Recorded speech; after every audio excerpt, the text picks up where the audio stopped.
রান্না বান্না খুব ভালো লাগলেও প্রতিনিয়ত আর ঠিক আগের মতো এত রান্নার পিকচার দেওয়া হয় না, যেহেতু টাইমের খুবই স্বল্পতা।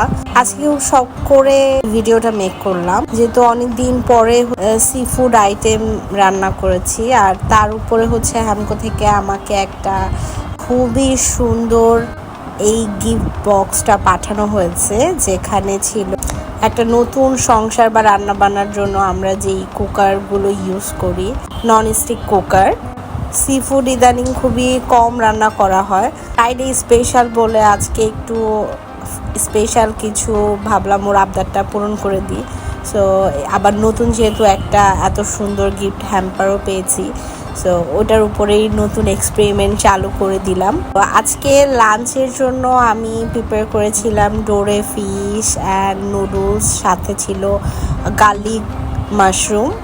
ভিডিওতে আমি টোটাল রেসিপিগুলো ওভাবে শেয়ার করে নেই, বাট যেহেতু আমি একটা সুন্দর কিছু মেক করেছি, সো কিছু কিছু ফুটেজ নিয়ে রেখেছি।